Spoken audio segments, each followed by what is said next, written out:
Bisa dimulai ya? Jelas ya suara saya nih? Bisa Mas, dimulai Mas. Siap. Cakep Mas suaranya Mas, monggo. Baik, selamat sore kepada para peserta dan Bapak Ibu dosen. Tentunya sebelum dimulainya acara webinar kita pada sore hari ini, maka perlu kami ingatkan lagi juga untuk audio dan videonya, mohon diposisikan untuk video on dan audio di off-kan agar tidak mengganggu jalannya webinar kita pada sore hari ini. Dan juga untuk para peserta, diharap untuk memakai pakaian yang rapi, bebas, dan sopan. Assalamualaikum warahmatullahi wabarakatuh. Alhamdulillahirrahmanirrahim. Wabihi nasta'in wa ala umuri din waddin. Selamat sore kepada seluruh peserta webinar. Kami ucapkan selamat datang dan selamat bergabung. Yang terhormat kepada Bapak Ketua Setarna Surabaya, Bapak Haji Zuman Malaka, SHMH MPD MKN. Dan yang terhormat kepada jajaran para Bapak Ibu dosen Setarna Surabaya dan juga para teman-teman mahasiswa yang telah bergabung pada sore hari ini. Dengan sangat antusias sekali di sini saya Alwi Dautrian yang tentunya nanti akan memandu acara yang luar biasa pada sore hari ini hingga selesai nanti, dan juga saya akan membacakan susunan acara pada webinar pada sore hari ini. Yang pertama yaitu pembukaan, disusul acara yang kedua yaitu pemaparan materi dari narasumber, dan yang ketiga yaitu sesi tanya jawab sekaligus penutup. Alangkah baiknya sebelum kita mulai acara webinar pada sore hari ini, mari kita buka dengan suratul Fatihah dengan harapan semoga nanti acara kita berjalan dengan lancar hingga selesai nanti. Al-Fatihah.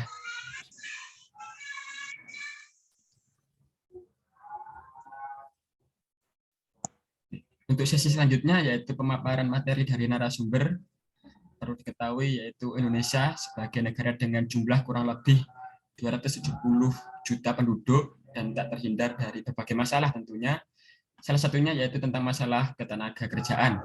Tingginya jumlah penduduk yang tidak diiringi dengan kesempatan kerja yang tinggi menyebabkan tingginya jumlah pengangguran. Pengangguran menjadi masalah yang serius karena dampak dari pengangguran tersebut dapat menimbulkan berbagai masalah dari sisi ekonomi dan sosial. Sehubungan dengan tema kita pada sore hari ini yaitu problema pengangguran terdidik.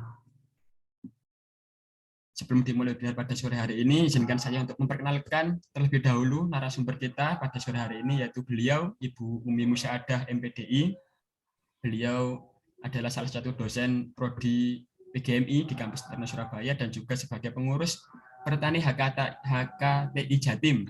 Dan beliau juga berprofesi sebagai entrepreneur. Tentunya kita sudah tidak sabar menanti pemaparan materi dari beliau. Maka dari itu kita simak pemaparan materi dari beliau, Bu Umi Musyadah. Kepada beliau kami persilahkan. Ya, terima kasih untuk Mas Moderator, Mas Alwi Daud ya. Terima kasih sudah membuka acara pada sore hari ini.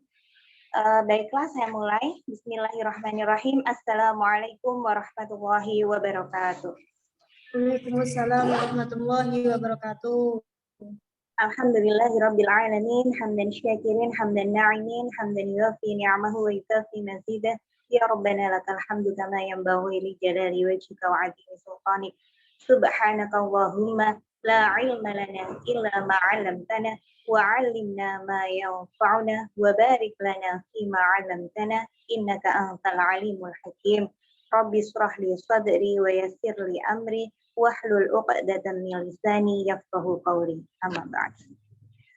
Yang kami hormati kepada Ibu Ketua Yayasan Stai Taruna Surabaya, Ibu Dr. Lia Istifhama Esos SHMEI.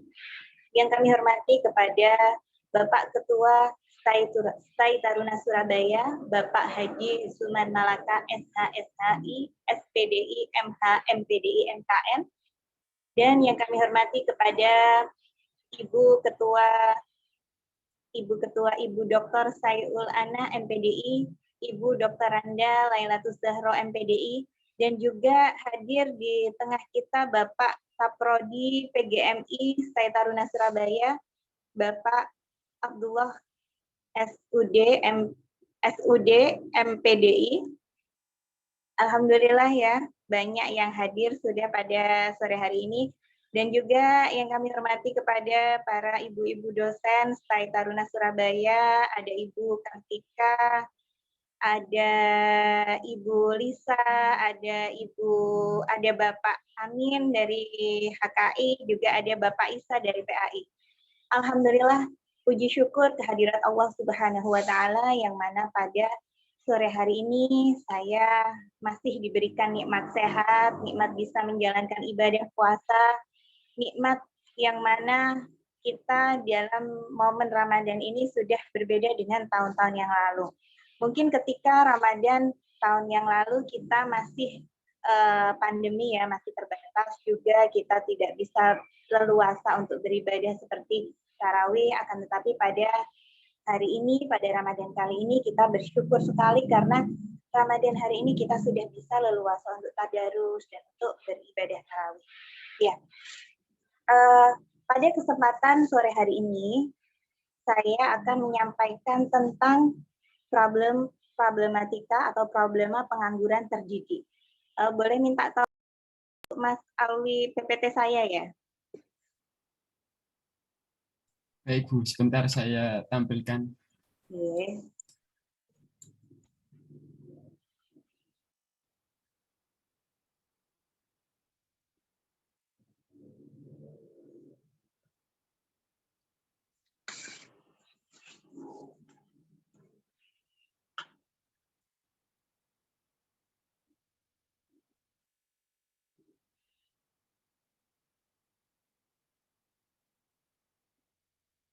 Ya, terima kasih.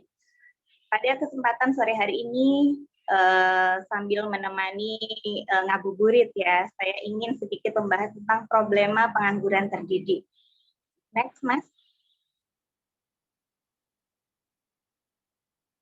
Ya, beberapa waktu kemarin kita juga sudah banyak belajar dari para dosen di STAI Taruna ya, dengan materi yang bermacam-macam, mulai dari sisi hukum, mulai dari pembelajaran, dan juga kemarin juga sudah kita belajar banyak dari ibu ketua yayasan kita tentang entrepreneur.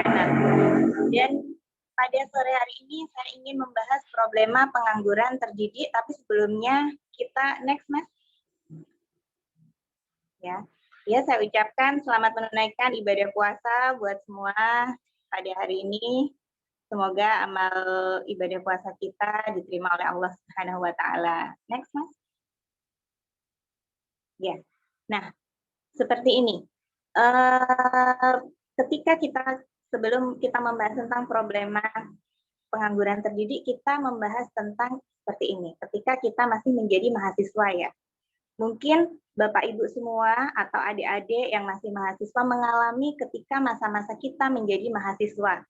Yang mana prioritas kita, yang mana yang banyak kita pikirkan itu adalah mengenai tugas akhir, misalkan tugas presentasi yang disiapkan, atau minggu depan nanti mengumpulkan tugas-tugas mungkin resume, dan juga nanti mikirin lagi UTS, UAS, dan bahkan ketika masa-masa transisi dari SMA menuju perguruan tinggi itu banyak yang masih mikirin atau mencari jati diri. Jadi untuk adik-adik ya, ketika habis SMA terus langsung masuk ke perguruan tinggi itu masih banyak sekali yang idealismenya tinggi. Next. Nah, akan tetapi ada hal-hal yang terlupakan ketika kita masih kuliah.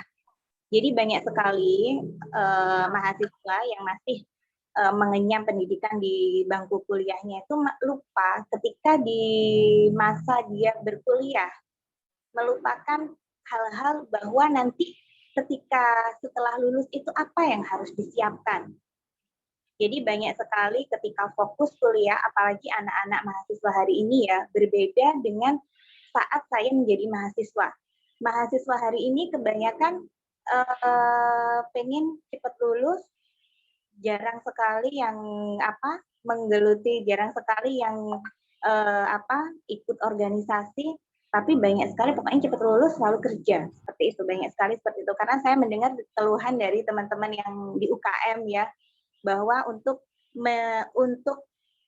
merekrut kita di UKM, di BEM itu kan banyak ya, tapi anak-anak hari ini itu lebih susah daripada anak-anak zaman dahulu.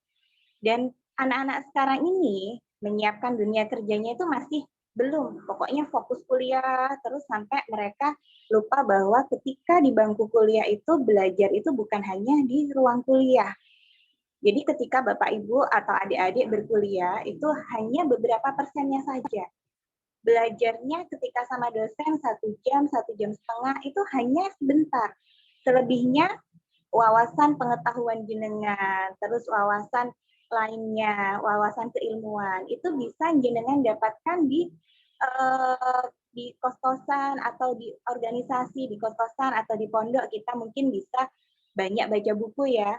Selain banyak baca buku, juga kita berdiskusi dengan teman-teman organisasi kita. Itu bisa menambah wawasan kita. Jadi kreativitas kita terasah, kemampuan berpikir kita juga semakin banyak karena banyak referensi ya, bukan hanya referensi dari buku, tapi referensi dari teman itu sangat perlu. Lalu juga ketika masih kuliah itu kadang melupakan hal-hal yang soft skill-nya. Jadi meskipun kita jurusan PAI, PGMI, atau HKI, tapi kita harus punya soft skill. Soft skill-nya apa aja? Misalkan di organisasi saya jurusannya misalkan PAI ya, tapi kita bisa belajar selain PAI, seperti itu. Dan juga belajar itu bukan hanya bolehlah kita belajar dengan teman-teman kita yang beda kampus, manfaatkan. Kalau kita misalkan aktif di organisasi, ketika yang masih di Surabaya ya, mungkin banyak mahasiswa yang dari luar Surabaya, tapi ketika jaringannya banyak di Surabaya, teman-temannya banyak yang di Surabaya, manfaatkan. Soalnya ketika panjenengan nanti pulang ke kampung halamannya, itu akan memulai kembali, itu dunia nyatanya panjenengan semua. Dan juga kenapa banyak sekali mahasiswa hari ini yang melupakan jaringan atau silaturahmi ya. Saya bercerita sedikit tentang masa-masa saya saat S1. Jadi saat saya S1 itu belum lulus, tapi saya sudah mengabdi, sudah mengajar di beberapa tempat. Dan itu bukan karena, menurut saya bukan karena kemampuan saya, karena secara kemampuan banyak yang pintar dari saya. Tapi saat itu saya mempunyai jaringan dan memperbanyak silaturahmi. Jadi memang the power of silaturahmi itu luar biasa. Next. Nah, berbicara dengan tadi ya, kita membahas tentang bagaimana kita ketika kuliah dan hal-hal apa yang kita lupakan saat kuliah. Dan di sini lagi kita berbicara tentang visi misi. Jadi setiap perguruan tinggi di Indonesia bahkan di dunia itu selalu mempunyai visi misi dan impian. Apa yang dicita-citakan oleh perguruan tinggi itu semuanya mempunyai. Jadi di Stay Taruna pun mempunyai visi misi seperti PAI, mempunyai visi sebagai pusat yang mengembangkan PAI yang unggul, kompetitif, dan menjadi rujukan lembaga pendidikan Islam di Indonesia.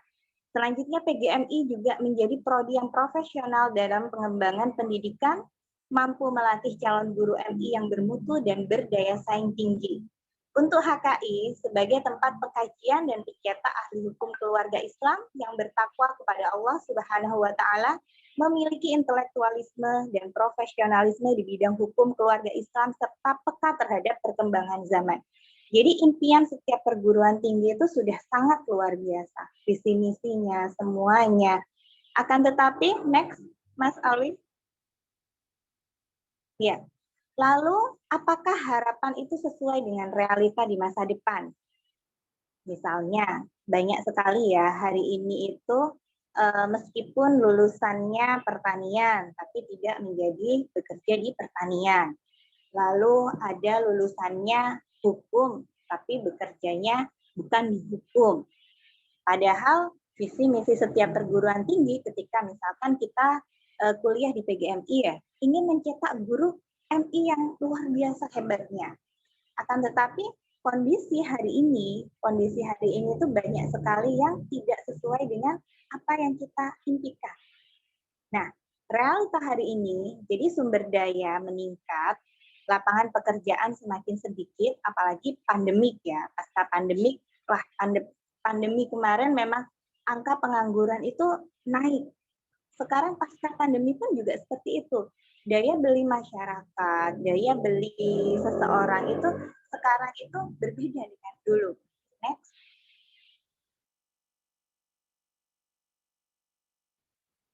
Nah, kita tahu sendiri ya berapa kampus yang setiap tahunnya meluluskan mahasiswanya ya. Perguruan tinggi kita berkaca di Surabaya saja. Ada banyak sekali perguruan tinggi di Surabaya yang mana setiap tahunnya bukan hanya 1 kali wisuda. Ada yang 2 kali, bahkan ada yang 3 kali. Padahal jumlah jumlah lowongan pekerjaannya itu lebih sedikit daripada jumlah mahasiswa yang keluar setiap tahunnya.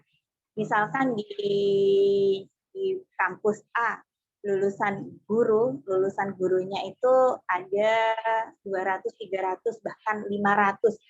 Nah, lapangan pekerjaan hari ini masih belum menyediakan sebanyak itu. Next. Nah, saya dulu pernah ketika baru lulus di mahasiswa ya, jadi baru lulus S1, sama teman itu saya itu dikasih ucapan itu seperti ini, tapi waktu itu pakai kertas karton ya.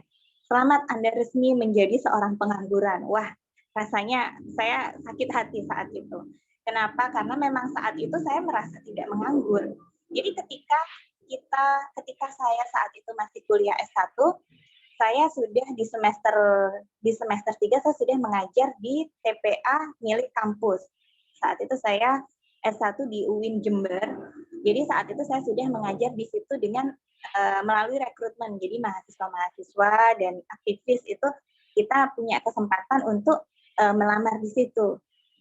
Selanjutnya, selain saya mengikuti organisasi di Intra, saya juga di luar di kampus itu. Di luar itu kebetulan saya saat itu ketua kemuslimahan di remaja Masjid Jami di Jember. Jadi saat itu kebetulan ada lowongan untuk menjadi moderator atau presenter untuk kegiatan-kegiatan Ramadan seperti ini. Jadi kalau sore itu di radio kan ada kajian Islami gitu ya, menjelang buka puasa. Nah, kebetulan waktu itu ada lowongan moderator dan setiap seminggu sekali itu kita live untuk jadi MC waktu itu saat itu. Jadi saya alhamdulillah melamar di situ dan menurut saya saat itu juga banyak sebenarnya lulusan-lulusan dari dakwah bahkan yang melamar ya. Tapi mungkin karena itu tadi kembali kepada karena silaturahmi sama jaringan ya. Jadi alhamdulillah ketika di remaja masjid kebetulan waktu itu saya punya posisi meskipun saya bukan dari jurusan dakwah, saya pure murni PAI, tapi saya mendapatkan kesempatan itu. Dan alhamdulillah di semester 6 saat itu, jadi mulai semester 3, semester 6, saya tidak menganggur.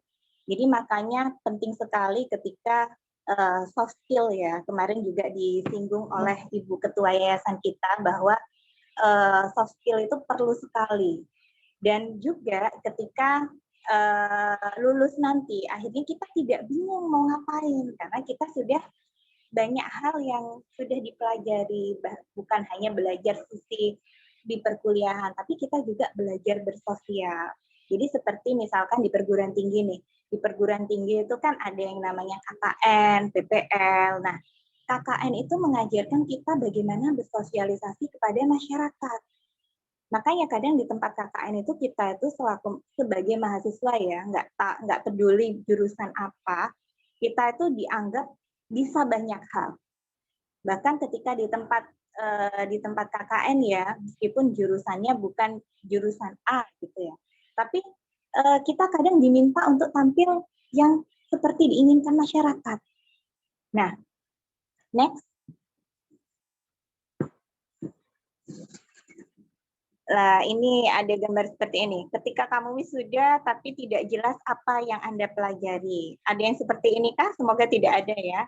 Karena memang ketika kita memilih perguruan tinggi yang kita ambil, jurusan yang kita ambil, itu sudah menjadi, memang kita udah fokus mengabdi di sini. Misalkan saya memilih PGMI, saya serius mempelajari tentang ilmu pendidikan guru MI, yang nantinya saya mempunyai tujuan mungkin yang sudah mengajar ya, yang sudah mengajar itu nanti pengen lebih kreatif lagi dalam menyampaikan pelajaran. Yang belum mengajar nanti mempunyai impian suatu saat nanti saya pengen menjadi guru yang kreatif, guru yang profesional, guru yang baik, agar pendidikan itu lebih baik semakin hari. Next. Nah, banyak sekali yang seperti ini nih, mikirin, habis kuliah mau ngapain ya? Nah, sini pilihannya ada menikah, kuliah, kerja, lalu jadi galau nih. Kira-kira yang masih muda-muda seusia Mbak Rosa ini, nanti ketika habis kuliah mau ngapain ya? Atau kalau yang perempuan gampang lah, mau menikah aja. Atau mau menikah, kuliah sambil kerja, bisa. Jadi saya punya pengalaman saat saya S2 dulu, kebetulan saya S2 itu, saya belum menikah. Jadi lulus S1, saya kebetulan sudah bekerja di sekolahan, di 3 tempat saat itu, ketika lulus S1. Selain waktu itu tapi sudah tidak mengajar TPA saya. Jadi saya waktu lulus S1 cuma ngambil 2 pekerjaan, ngajar di sekolahan di SD sama on air kalau sore itu, seperti itu jadwal saya dulu. Nah, setelah 10 bulan saya menjalani aktivitas saya seperti itu ya, saya mulai berpikir, saya kok pengen kuliah ya. Akhirnya saat itu alhamdulillah ada LPDP juga ya yang menjadi penyelamat beasiswa juga, alhamdulillah saat itu bisa kuliah lagi S2. Akan tetapi saat itu ketika saya sudah S2, saya ingin mempunyai penghasilan tambahan. Karena sudah jauh dari orang tua ya, kebetulan saya berasal dari Jember, saya kuliah di Surabaya, dan saat itu bareng dengan adik saya yang masih kuliah. Saya dijanji sama ayah saya, kamu pokoknya harus mandiri karena kamu udah lulus S1, udah motor tak bawain, laptop tak bawain, tapi orang tua nggak mau ngirimin nih ceritanya waktu itu. Saya diberi tantangan seperti itu sama orang tua saya. Dan orang tua saya nggak peduli, saya itu perempuan atau laki-laki. Dan saat itu akhirnya saya juga berpikir, di awal-awal di Surabaya itu saya pernah kerja di di public relation saat itu posisinya. Jadi pagi itu saya ngantor, saya ingat waktu itu saya kerjanya di Tidar dan saya kos di Wonocolo. Jadi untuk berangkat Wonocolo ke Tidar itu kalau pagi itu harus jam 7 agar nyampe kantor itu jam 8. Nah, setelah itu briefing pagi jam 8 sampai jam 10 masih di kantor. Akan tetapi ketika sudah jam 10, saya ditempatkan di luar untuk mengoreksi pekerjaannya, untuk mengawasi pekerjaannya orang-orang yang di lapangan saat itu. Jam 10 sampai jam 12 sampai jam 2. Jam 10 sampai jam 2 itu saya di lapangan dan pulang itu jam 2 balik lagi ke kantor untuk evaluasi kerjaan saya itu. Jam 4 baru pulang. Jam 4 pulang, nyampe kosan itu jam 5. Aduh, ternyata itu capeknya luar biasa. Saya hanya bertahan 1 bulan di situ. Dan akhirnya saya mulai berpikir, kuliah juga mulai terganggu ini ya. Karena gara-gara pengen punya duit lebih banyak saat itu. Jadi akhirnya malah mengganggu. Akhirnya saya berpikir, saya stop kayaknya. Saya nggak bisa bekerja seperti ini. Dan mulailah saya saat itu, saya nggak ingin nanti saya lulus S2 itu saya masih bingung nyari kerja saat itu.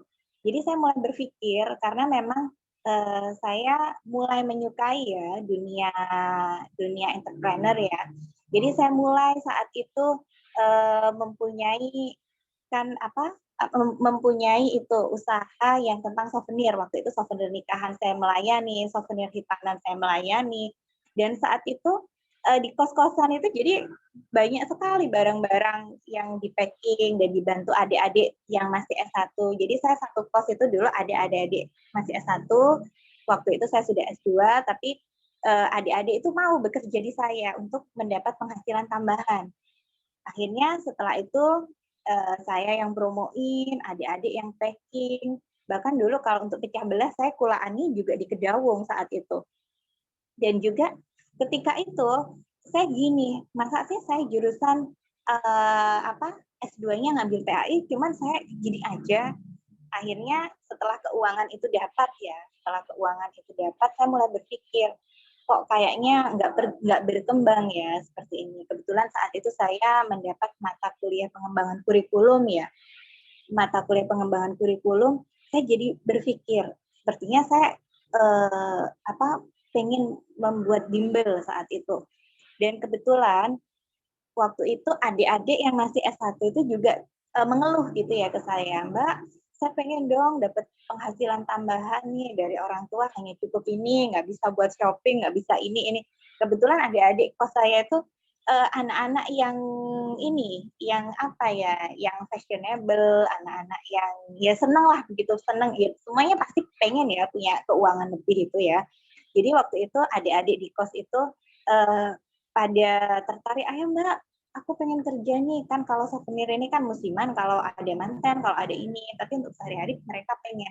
Dari situlah akhirnya saya ada solusi bikin iklan waktu itu. Bikin iklan, brosur. Kebetulan saya belajar dari tempat sekolah waktu SD mengajar saya. Jadi waktu di SD itu saya mengajar di sekolah yang kalau di Surabaya itu seperti Al-Hikmah, Al-Azhar, sama Khadijah. Jadi saat itu saya membuat brosur bahwa saya itu membuka bimbingan belajar.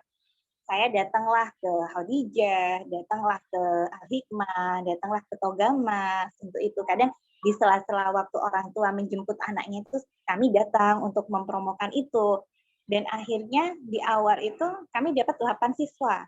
Jadi kalau dulu itu kan di zaman saya ya tahun 2010 itu untuk ngelesin gitu per datang itu 35.000 itu sekali. Kalau seminggu 3 kali, 35 kali kali 3. Jadi kadang itu di 1 bulan itu mbak-mbak mahasiswa S1 itu bisa mendapatkan 400 lebih. Dan itu nanti semua perangkat pembelajarannya memang saya. Dan saat itu kebetulan lagi rame-ramenya Kumon ya. Jadi saat itu saya juga banyak belajar Kumon, bagaimana membuat desain pembelajaran, bagaimana menyajikan pembelajaran matematika yang menyenangkan. Bahkan saya bikin game-game pendidikan. Jadi saat itu yang les di saya itu bukan hanya siswa atau yang di saya itu bukan hanya anak-anak SD, tapi juga anak-anak yang mulai dari TK. Jadi kita melatih membaca, bahkan kita menyediakan untuk mengajari ngaji anak-anak yang masih kecil sampai orang tua. Dari situlah akhirnya berkembang,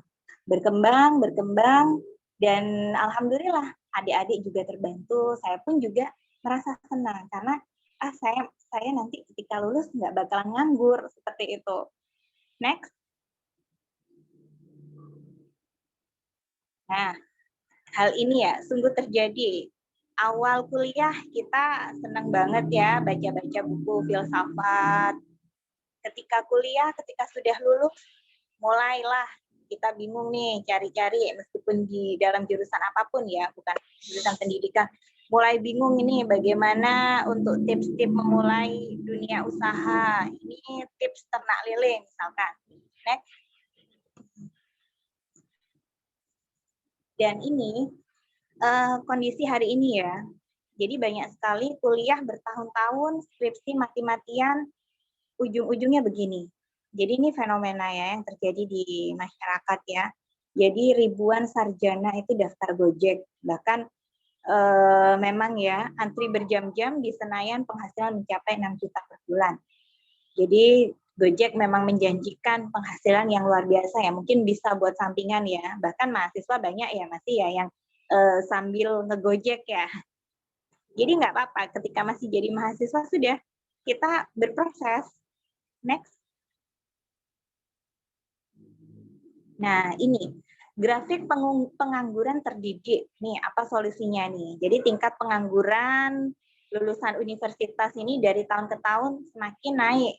Ini saya masih hanya tahun 2019 dan data yang terbaru itu 2020-2022 itu angkanya juga semakin meninggi karena COVID kemarin ya. Jadi hari ini semuanya juga sudah digantikan mesin ya. Mungkin pengurangan karyawan itu memang sudah besar-besaran karena memang kita banyak sekali yang sudah digantikan oleh mesin. Misalkan kita ke tol ya, dulu kalau ke tol itu kan masih ada yang menunggu. Tapi sekarang udah kita tinggal tempel aja karena ada mesin. Kalau dulu kita mau parkir ke Transmart, mau parkir ke mall kemana-mana, kita masih ke itu ya, masih ada yang jaga, masih ada yang untuk menyetop kita. Tapi sekarang enggak, kita tinggal pencet aja kartu parkir keluar. Sekarang sudah seperti itu, dan itulah yang mana angka pengangguran juga semakin banyak, semakin meningkat. Next.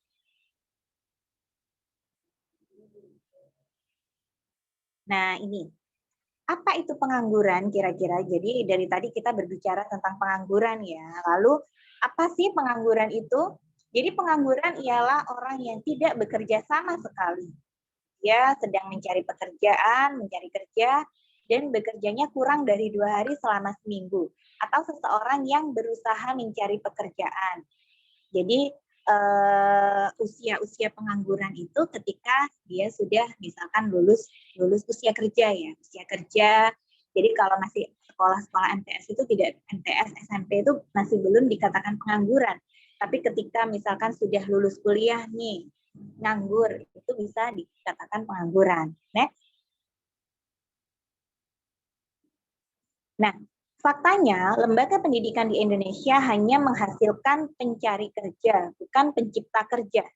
Lapangan pekerjaan merupakan indikator keberhasilan penyelenggaraan pendidikan, maka merembaknya isu pengangguran terdidik menjadi hal yang cukup mengganggu bagi perencanaan pendidikan di negara-negara berkembang pada umumnya di Indonesia. Nah, faktanya hari ini banyak sekali ya lulusan perguruan tinggi itu masih berpikir bagaimana saya kerja di mana, saya mau ngapain gitu ya. Banyak sekali yang masih belum memikirkan ya. Padahal hari ini kan sudah era digital ya. Jadi banyak sekali yang masih belum memikirkan untuk menciptakan lapangan pekerjaan. Next. Nah, penyebab pengangguran terdidik nih. Nah, ada kenapa sih kok terjadi pengangguran terdidik ini? Maksudnya pengangguran terdidik itu pengangguran yang lulusan S1, lulusan S2 itu masih menganggur. Ternyata yang pertama budaya pilih-pilih kerja serta pemalas. Jadi masih saja ya ketika lulus S1, grade pekerjaan yang diinginkan itu lebih tinggi daripada lulusan SMA. Akibatnya tingkat pengangguran semakin tinggi ketika dia sudah lulus S1, merasa kalau sudah lulus S1 harusnya saya lebih layak lah mendapatkan pekerjaan, jangan seperti lulusan SMA. Jadi pilih-pilihnya itu semakin detail sekali ketika lulus S1, S2. Dan juga besarnya angkatan kerja tidak seimbang dengan lapangan kerja. Jadi lapangan pekerjaan hari ini lebih sedikit daripada mahasiswa yang lulus setiap tahunnya. Bayangkan berapa guru yang lulus setiap tahunnya, apalagi sekarang sudah tidak ada honorer ya. Jadi kan hari ini kan guru honorer itu kan sudah mulai berkurang ya, honorer sudah mulai di P3K-kan. Terus juga yang dulu suku-sukuan ada, sekarang juga sudah mulai tidak ada. Dan juga teknologi yang semakin maju, tapi tidak diimbangi oleh kemampuan manusia. Jadi kenapa sih banyak perusahaan itu yang mem-PHK karyawannya? Nah, ini juga karena tenaga manusia sudah digantikan dengan tenaga mesin.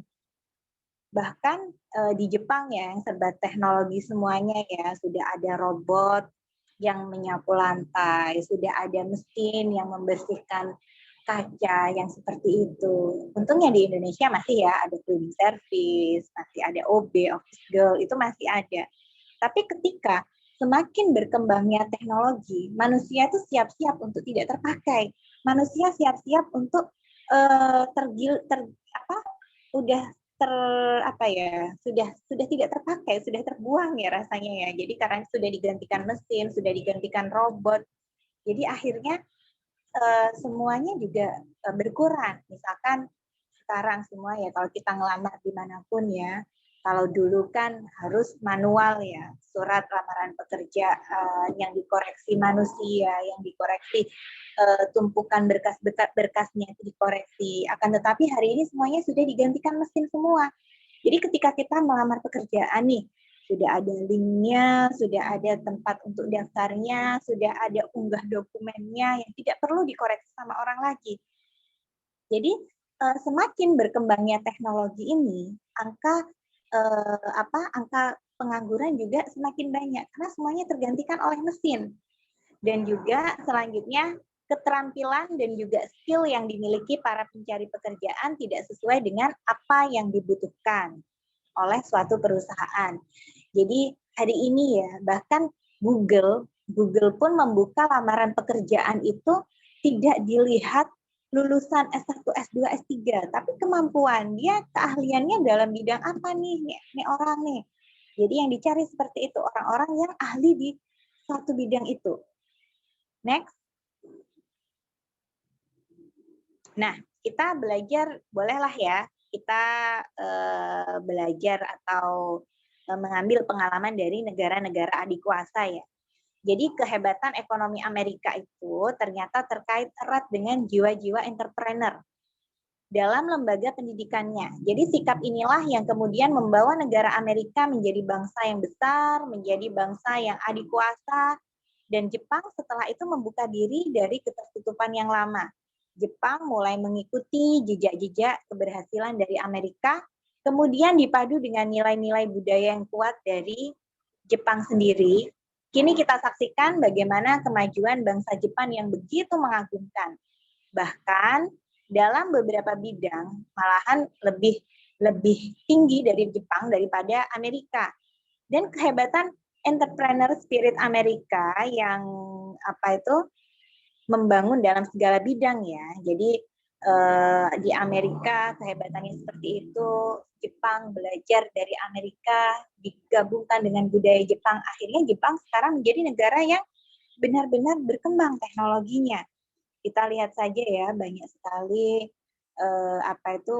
mobil-mobil Cina juga sekarang. Banyak sekali. Mana sih produk mana aja sih yang nggak bisa ditiru oleh Cina? Bahkan ketika kita beli oleh-oleh haji pun, oleh-oleh apa, itu coklatnya itu made in China. Bahkan sendok ya, sendok dan jam yang dijual di Mekah itu juga made in China. Yang harganya 10 real, harganya 5 real, itu ternyata produk China. Dan juga di hari ini ya, di ekspor impornya itu juga ya. Jadi banyak sekali barang-barang Cina yang masuk ke Indonesia ya. Jadi kalau misalkan kita lihat di marketplace itu ya, harganya misalkan tempatnya handphone di marketplace itu 15.000. Ternyata tuh pula di Cina itu 10.000 bisa jadi 3. Jadi Cina itu luar biasa sekali. Apapun bisa ditiru oleh Cina. Dan juga bangsa Indonesia hari ini sudah mulai kita bangkit ya, perekonomian kita. Hari ini sudah banyak sekali pelatihan-pelatihan dan juga sekarang ini banyak sekali ya di kurikulum kita pun ada yang namanya pendidikan di PGMI pun juga ada pendidikan entrepreneurnya. Bahkan saya kebetulan punya yayasan yang mana anak-anak itu di rumah itu kebetulan ada koperasi ya yang saya percayakan kepada anak-anak untuk mengelolanya. Jadi seperti anak-anak OSIS-nya itu kita amanahi untuk mengelola koperasinya. Dan juga Edupreneur ini diterapkan sejak dini. Misalkan kita punya hari-hari yang misalkan business day ya. Itu kita temanya business day. Jadi kelas 1 sampai kelas 6 kita tugaskan untuk berjualan dan menjadi pembeli. Jadi ini nih, misalkan dari kelas 1 kita minta untuk urunan misalkan 5.000-an, ada 20 anak. Dari uang yang terkumpul itu mereka kulak jajan, mereka kulak aksesoris, mereka kulak apa untuk dijual.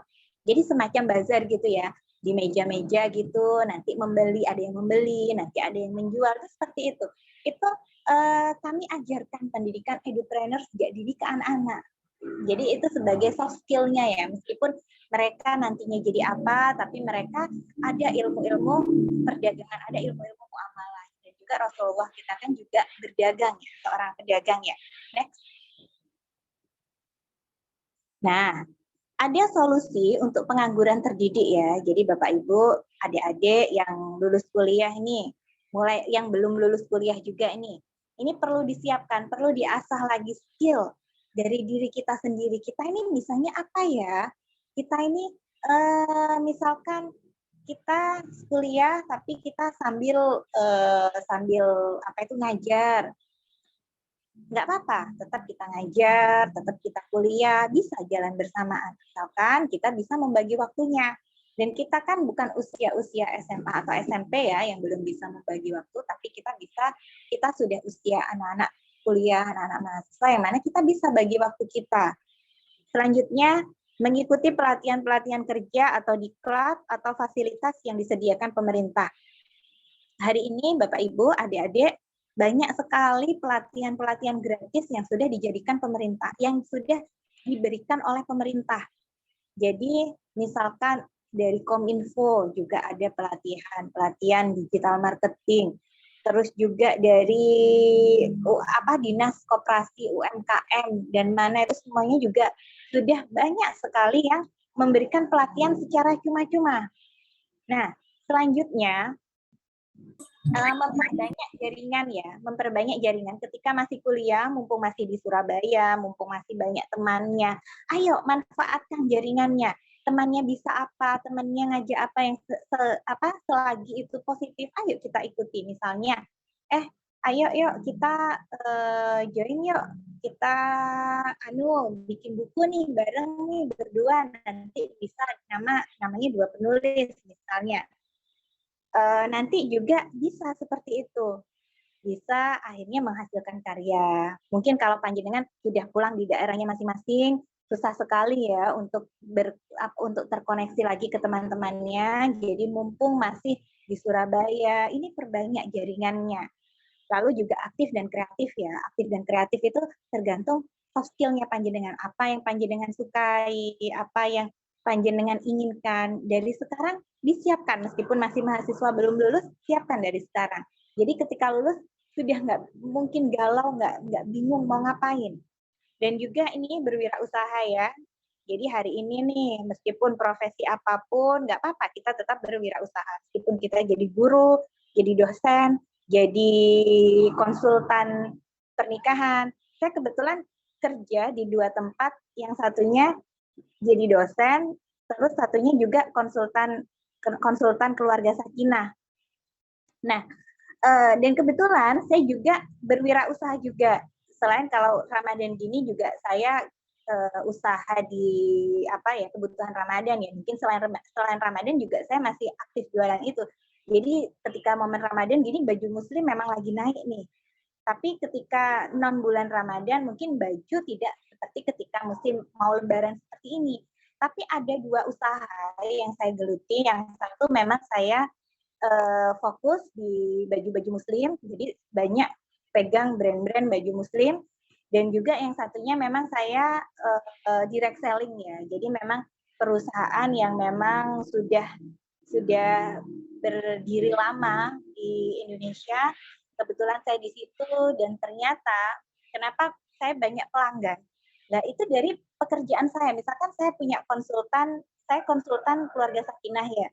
Jadi ketika ibunya curhat nih masalah ini, nanti kalau udah selesai masalahnya, kadang saya, Bu, saya punya ini loh, mungkin jenengan butuh, saya seperti itu. Jadi ketika perbanyak kontak ya, jadi kontak di HP saya itu hampir 2.000. Jadi kadang saya nyetatus itu yang lihat banyak gitu ya. Kalau dulu memang saya aktif di Facebook sama Instagram, tapi hari ini saya lebih fokus ke WA karena memang terbatas admin juga ya.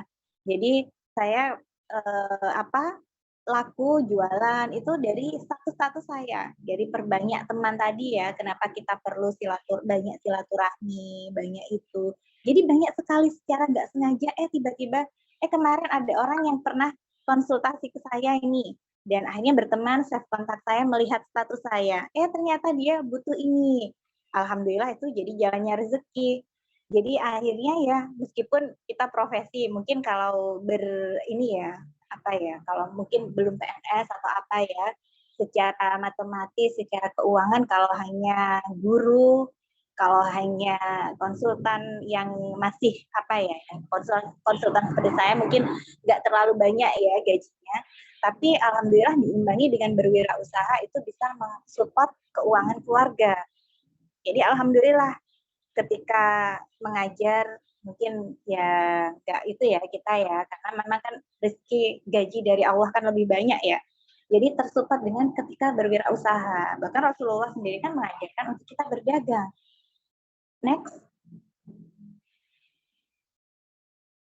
Nah, pelatihan-pelatihan online yang tersedia hari ini ya banyak sekali ya yang sudah menyediakan pelatihan-pelatihan.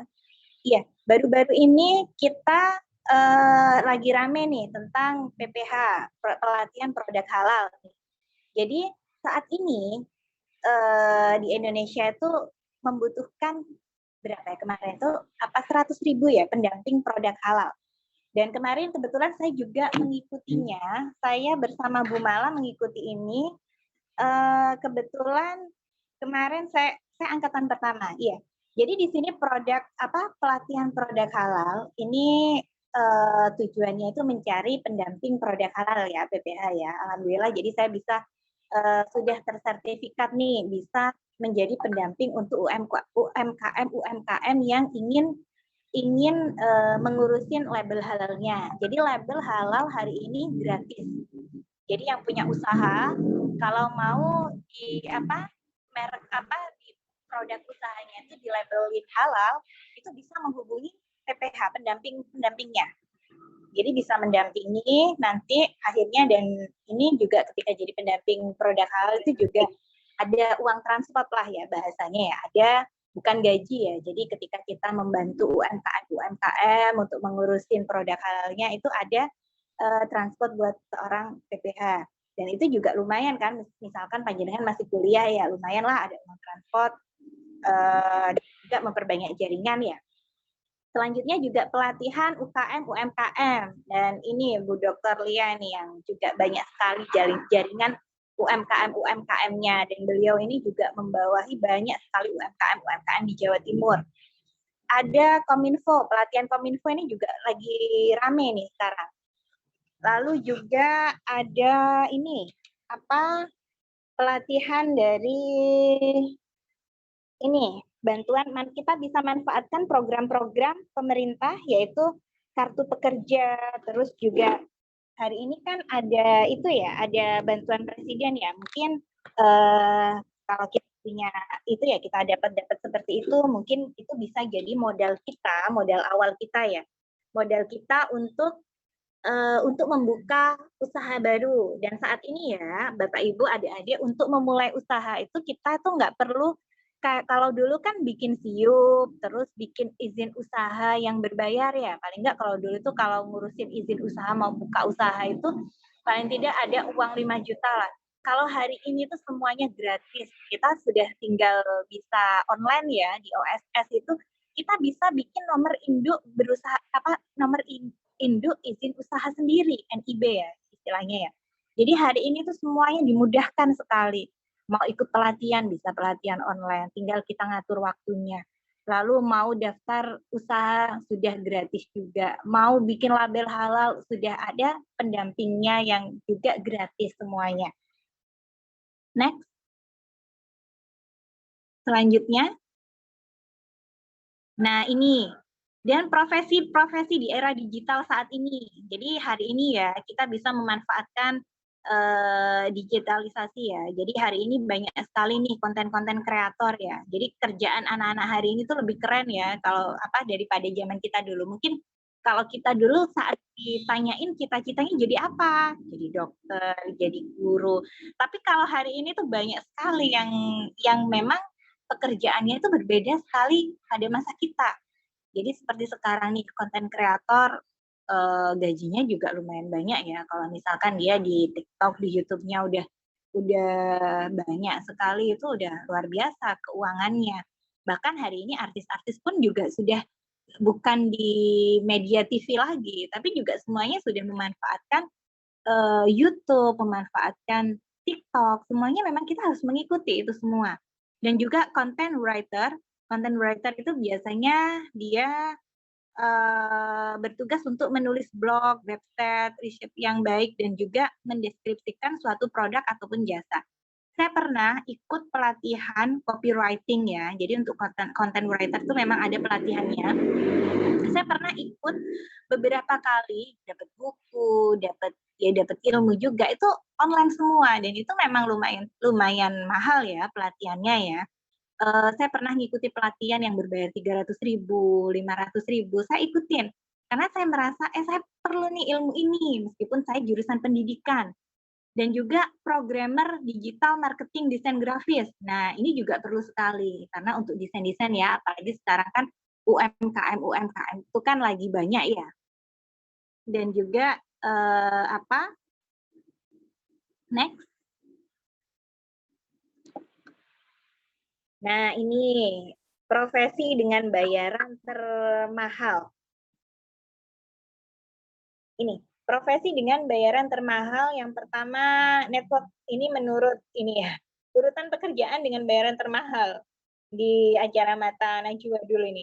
Jadi yang pertama network marketing. Jadi network marketing itu seperti ini loh, MLM, tapi MLM-nya itu yang beneran, maksudnya bukan abal-abal. Jadi seperti itu ya. Kan bisnis jaringan itu kan seperti tadi saya direct selling juga ya. Kebetulan saya juga menggeluti di sini ya. Jadi memang kalau kita misalkan jualan barang aja, itu kan dapat laba aja ya. Tapi kalau di network marketing, ketika kita bisa membantu orang lain untuk sukses, kita juga mendapatkan penghargaan, mendapatkan reward. Dan juga artis ya, tahu kan ya, pekerjaan artis memang banyak sekali ya. Agen asuransi juga. Agen asuransi juga ini ketika dia menggeluti itu, dia banyak sekali dapatnya keuangannya. Dan juga konsultan manajemen dan juga pengacara. Wah, di sini banyak nih ya yang pengacara ya. Jadi kalau pengacara udah laris, ini keuangannya luar biasa banyak ini alirannya. Next. Nah, saat ini ya, ini yang terjadi di negara kita, di Indonesia ini lagi budayanya pamer ya. Dan baru-baru kemarin itu fenomena Crazy Rich ya, mungkin semua pada tahu ya, yang kemarin itu yang lagi viral itu ya Indra Kents mungkin ya, wah ada tas 1 miliar, murah banget, dan ternyata itu dampaknya itu ya ke anak-anak kecil itu sampai seperti ini. Emang uang segitu murah ya, gampang memurahkan sesuatu akhirnya. Next. Nah, ini, jadi Bapak Ibu semua, kita yang berada di Taruna ya, luar biasa kita berada di sini, karena banyak sekali alumni-alumni Taruna ini manfaatnya luar biasa. Jadi dirasakan luar biasa oleh banyak masyarakat ya. Jadi jangan berpikiran, aku kuliah di STAI Taruna, nanti jadi apa, karena nggak negeri atau apa, jangan pernah berpikiran seperti itu. Saya pun dulu sekolah di SDMI itu yang siswanya itu hanya 8, tapi tidak menutup kemungkinan kita bisa berkembang, kita bisa hebat dari sana. Dan bahkan alumni STAI Taruna Surabaya, kita punya gubernur di Jawa Timur ya, beliau adalah alumni dari STAI Taruna Surabaya. Ibu ketua yayasan kita, Ibu Dr. Lia Istifhama, beliau itu juga lulusan STAI Taruna Surabaya, alumni STAI Taruna Surabaya, yang hari ini beliau menjadi dosen, menjadi ketua yayasan, menjadi aktivis, menjadi tokoh perempuan berpengaruh di Jawa Timur. Bahkan baru-baru ini beliau mendapatkan banyak sekali penghargaan menjadi perempuan yang berpengaruh di Jawa Timur. Dan juga beliau jadi motivator, dan baru-baru ini beliau juga lagi mengeluarkan single terbarunya nih. Beliau lagi menggeluti dunia menyanyi nih. Jadi mungkin mahasiswa yang penasaran nanti bisa like YouTube-nya ya, atau mencari YouTube-nya ya. Jadi Ibu Ketua kita ini multi talent sekali. Dan ini perlu kita ya, mungkin adik-adik mengikuti jejak beliau, atau mungkin minta arahan dari beliau. Bagaimana sih Bu, meskipun jadi perempuan tapi kita bisa seperti ini, monggo adik-adik bisa mendekati Bu Lia ini. Selanjutnya Bapak Ketua kita, Bapak Zuman Malaka ini beliau juga seorang ketua Perari. Jadi selain beliau menjadi ketua di Stai Taruna, beliau juga seorang advokat yang luar biasa dan juga menjadi dosen, menjadi ketua Perari dan masih memiliki pondok pesantren di rumahnya. Beliau begitu luar biasa. Jadi kita itu di Stai Taruna itu mempunyai orang-orang yang sangat luar biasa. Jadi kita manfaatkan adik-adik ya, mendekat ke beliau. Dan selanjutnya ada Bapak Kiai Haji Abdul Muthalib MM. Beliau juga ketua dakwah Polda Jawa Timur. Ya, luar biasa alumni-alumni Stai Taruna Surabaya ya. Dan waktunya tinggal 15 menit, 13 menit lagi nih. Saya cukupkan saja Mas Alwi ya. Mungkin ada yang perlu didiskusikan. Monggo.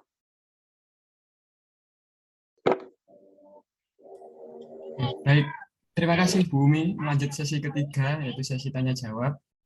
Mungkin dari mahasiswa peserta ada yang ingin ditanyakan, bisa di-on-kan video sama audionya, kemudian menyebutkan nama dan pertanyaannya, atau bisa lewat room chat.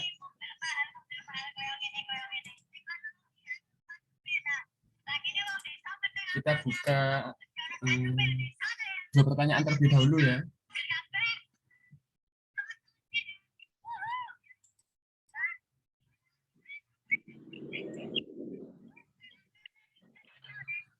Atau saya juga mau bertanya sebenarnya. Di sini saya mau bertanya tentang apakah hanya lingkup dari pemerintah dan pendidikan saja yang dapat mengurangi dari pengangguran tersebut, Bu?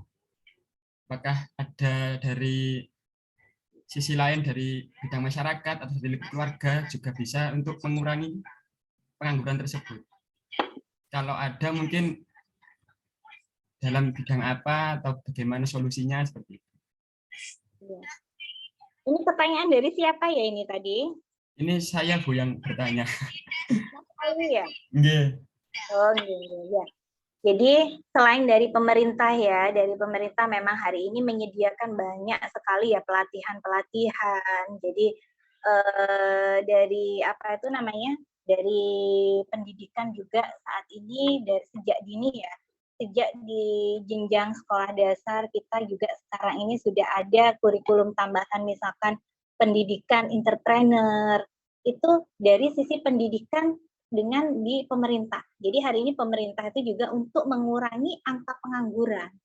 Angka pengangguran itu banyak sekali sudah upaya ya dari Kementerian Tenaga Kerja, bahkan baru-baru ini banyak sekali bantuan kartu prakerja atau apa semua itu agar mengurangi angka pengangguran. Nah, misal nih Mas Alwi selain masih mahasiswa Mas Alwi? Masih Bu, semester akhir sekarang. Nah, banyak sekali sebenarnya Mas ya, semester akhir ya. Mungkin Mas Alwi nanti menginginkan pekerjaan sesuai dengan pendidikannya Mas Alwi. Tapi Mas Alwi harus mengembangkan jaringan, skill yang dipunya, misalkan aktif di organisasi nih, aktif di organisasi NU atau apa. Nah, di situ biasanya kita bisa mendapatkan loh info-info pekerjaan dari organisasi kita. Jadi dari NU misalkan, dari organisasi misalkan bisa mendapatkan info-info pekerjaan. Bahkan ketika banyak sekali sekarang organisasi-organisasi itu ya, meskipun bukan non pemerintah sama pendidikan, itu yang mengadakan pelatihan-pelatihan. Misalkan di NU, misalkan di Fatayat Muslimat, di Ansor, itu ada pelatihan-pelatihan yang memang mendukung di untuk soft skill seseorang, untuk soft skill seorang mahasiswa. Di kegiatan-kegiatan, misalkan saya di Fatayat ya, kebetulan ada kegiatan yang mana itu kita melatih para ibu-ibu rumah tangga ya, usia ibu-ibu rumah tangga itu untuk apa itu namanya? Untuk mereka misalkan membuat olahan ikan. Itu kita bukan dari pemerintah, bukan dari pemerintah dan bukan dari pendidikan, tapi itu dari masyarakat. Dan juga di sini ada organisasi perempuan Tani HKTI ya yang mensupport kita juga ini. Di sini juga luar biasa sekali. Jadi seperti Ibu Dr. Lia Istifhama ini ya, beliau ini membina, beliau ini kerjasamanya itu luar biasa di mana-mana di seluruh Jawa Timur, dari mulai instansi pemerintahan, dari organisasi, itu semuanya beliau tahu ini. Jadi banyak-banyak pelatihan apa-apa itu dari bukan non pemerintahan malahan seperti itu. Mungkin ada yang lain? Sudah paham, Bu. Oke. Mungkin yang lain ada yang ditanyakan? Saya masuk boleh ya, Bu? Monggo, ini Mbak siapa Oke. ya? Iya. Saya masuk boleh ya, Bu Ibu? Oh, Bu iya. narasumber. Oh iya, ini Bu Lia ya, maaf Oke. Bu. Jelas nggak, Bu Umi, suara saya? Suaranya serak soalnya. Iya, menarik sekali, Bu. Iya, Bu Umi, benar sekali, menarik. Saya sepakat, Bu Umi, pentingnya jejaring ya, Bu ya. Itu penting banget. Penting. Jadi memang teman-teman ada mahasiswa ini jangan sampai patah arang lah. Intinya itu perbanyak teman mumpung masih kuliah gitu kan. Jadi insya Allah dengan memiliki banyak teman, kemudian PD, ya semakin luas lah nanti insya Allah peluang karirnya setelah lulus nanti. Atau mungkin ini ya Bu Umi ya, mahasiswa pun selama mereka masih kuliah, mereka mencoba-coba berbagai macam pekerjaan juga akan sangat menarik ya, saya kira ya Bu Umi ya. Iya, benar sekali Bu. Yang penting mau mencoba. Kalau nggak dicoba nggak akan tahu hasilnya.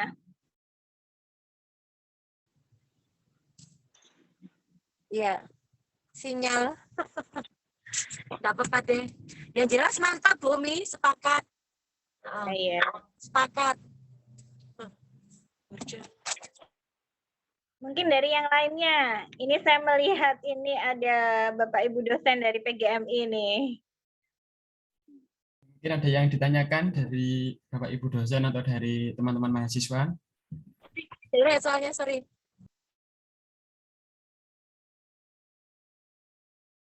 Pak Selamat Raharjo mungkin ada yang ingin ditanyakan? Siap Ibu, mohon izin. Assalamualaikum warahmatullahi wabarakatuh. Waalaikumsalam warahmatullahi wabarakatuh. Ya, kebetulan Ibu, saya juga selaku juga sebagai pekerja, saya juga mencoba untuk mencari tambahan ilmu di STE Taruna, walaupun masih tahap awal. Saya tertarik dengan apa yang disampaikan Ibu tadi, menyikapi beberapa program-program yang dibuat ataupun program-program yang sekarang dirilis dari pihak pemerintahan, baik pemerintah pusat maupun pemerintah provinsi maupun daerah. Nah, cuman yang jadi persoalan gini Bu, ketika kita sudah mengikuti pelatihan tersebut, apakah nanti job kerja tersebut itu muncul dari website yang kita terima, apa nanti ada undangan tersendiri dari pihak pengusaha yang akan merekrut tenaga dari kita sendiri ketika kita melakukan pelatihan. Satu. Terus kedua, selama ini yang saya ketahui, pelatihan tersebut, job desk-nya memang banyak, Bu. Job desk banyak, akan tetapi minat dari peserta itu sendiri kurang. Lah, kiat-kiat apa yang akan kita sosialisasikan kepada masyarakat supaya nanti program-program dari pihak pemerintah tersebut bisa berjalan efektif dan bisa diterima semaksimal mungkin dari masyarakat, terutama kawan-kawan yang mencari pekerjaan. Itu aja Bu. Terima kasih. Assalamualaikum warahmatullahi wabarakatuh. Iya. Terima kasih Bapak ya. Terima kasih luar biasa antusiasnya Pak Selamet ya. Meskipun sudah bukan remaja lagi ya, tapi Siap, masih sangat melebihi semangatnya yang mahasiswa yang masih remaja. Iya. Saat ini memang banyak sekali ya disediakan pelatihan-pelatihan pekerjaan. Jadi dari Kominfo, dari Kemenaker, tapi banyak sekali yang setelah pelatihan ya wes gitu-gitu aja ya Pak ya, nggak ada tindak lanjutnya ya. Jadi memang yang terjadi itu seperti itu. Bahkan kemarin terakhir saya mengikuti pelatihan PPH itu ya, pelatihan pendamping produk halal ya. Yang mana di situ kita nanti tugasnya mendampingi UKM dalam perurusan untuk mengurusi produknya agar mendapatkan label halal. Nah, di situ kalau kita sebagai peserta itu tidak aktif ya. Kebetulan setiap ada pelatihan saat ini itu kan ada grup WA ya Pak ya. Jadi kita disediakan menggunakan grup WA. Nah, kalau kita yang tidak proaktif, biasanya ya wes akan menghilang dengan sendirinya. Oleh sebab itu kita sendiri yang aktif. Kita misalkan sudah nih, kalau udah jadi pendamping produk halal ini mendapatkan nomor registrasi ya. Itu banyak sekali kasusnya kenapa kok pasif atau kenapa nggak berjalan, karena memang yang sudah tersertifikat, yang sudah punya nomor registrasi, mereka nggak bekerja, mereka diam saja. Padahal di situ bisa loh kalau kita misalkan menjadi pendamping produk halal, kita bisa nih di depan rumah kita membuka izin perurusan produk halal. Pastikan masyarakat di sekitar kita kan banyak ya yang mempunyai usaha, entah itu keripik, entah itu tempe, entah itu tahu. Nah, ketika mereka kita tawarin, kita buatkanlah NIB, kita buatkan ini seperti itu, dan itu gratis loh Pak. Dan dari pendamping halalnya kita ke masyarakat memberikan cuma-cuma gratis. Tapi ketika kita bekerja seperti itu, kita ada transport, lumayan lah ya, meskipun nggak banyak, tapi masih dihargain kita itu, masih ya hitung-hitung kalau kita sering membantu ya insya Allah kita dipermudah lah semuanya ya. Jadi seperti itu juga bisa Pak, kita ikutin pelatihan-pelatihan seperti itu, dan pelatihan itu bukan hanya dari kampus-kampus saja kok Pak, itu juga di masyarakat, seperti di organisasi-organisasi itu juga sudah mulai menggandeng di situ, karena memang kita dari Kementerian Agama juga memang lagi gencar-gencarin itu produk halal, semua pokoknya halal. Dan juga apalagi tadi ya Pak ya, lupa saya yang satunya. Kiat-kiat Ibu, kiat-kiat supaya nanti kawan-kawan itu setelah mendapat pelatihan itu bisa disosialisasikan ke masyarakat.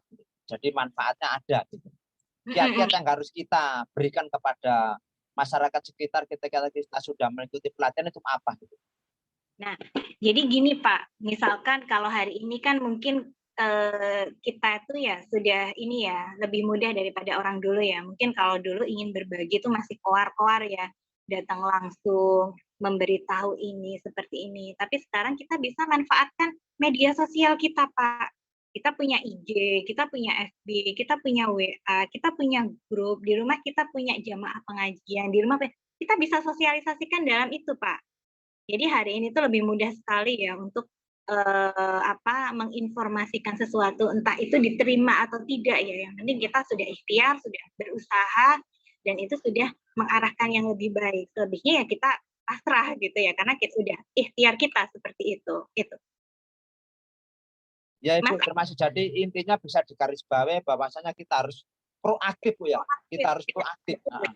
Kalau kita nggak aktif, ya, kita menghilang sendiri Pak. Iya Bu ya. Nah. Terima kasih Bu atas pencerahannya dan waktunya. Sami-sami. Ya. Monggo Mas Alwi. Mungkin ada yang lain dari teman-teman mahasiswa? Atau sudah cukup ya? Waktunya sudah menjelang buka puasa. Hari ini ya. Ya. Ya, terima kasih saya ucapkan kepada Bapak Ibu ya. Kalau ada salah mohon dimaafkan, apabila ada perkataan yang kurang berkenan mohon dimaafkan. Dari saya selaku pemateri, saya akhirnya Assalamualaikum warahmatullahi wabarakatuh. Waalaikumsalam warahmatullahi wabarakatuh. Baik, sebelumnya terima kasih juga kepada Ibu narasumber yang telah berbagi ilmu yang luar biasa terkait problema pengangguran terdidik, dan juga terima kasih kepada para audiens yang sangat antusias sekali menyimak dan bertanya. Kemudian sebelum kami tutup, mungkin ada sedikit closing statement dari Bu Umi untuk para audiens. Iya, closing dari saya ya. Yang penting kita itu kita tidak akan tahu hasilnya. Hari ini gagal, itu kita nggak boleh down. Tapi itu gagal itu kita jadikan sebagai latihan-latihan untuk menapak kesuksesan kita. Ya, sudah itu aja. Terima kasih Bu Umi. Semoga apa yang disampaikan oleh beliau banyak yang dapat manfaat bagi kita semua. Dan terakhir sebagai penutup, saya Alwi Dautrian. Terima kasih. Wassalamualaikum warahmatullahi wabarakatuh. Waalaikumsalam warahmatullahi wabarakatuh. Ini apa foto bersama, Dek? Ya, Mas Alwi, foto bersama. Ini laptop saya nggak bisa Bu, buat foto. Agak error keyboardnya. Mungkin Bisa, Dek. mungkin Bu Ana mungkin bisa Bu Ana. Bu Oh, Ana. Lara. Aku Nggak, agak error keyboardnya ini. Mungkin dari Mas Habib, Pak Habibur Rahman mungkin ada. Atau Mas Malik.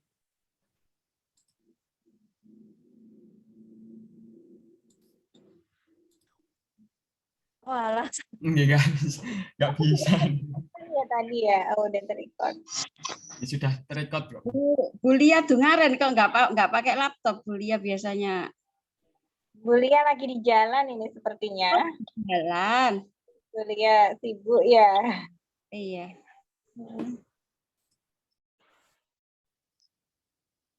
Untuk audiens bisa mengisi link daftar hadir ya di room chat, nanti bisa mendapatkan sertifikat.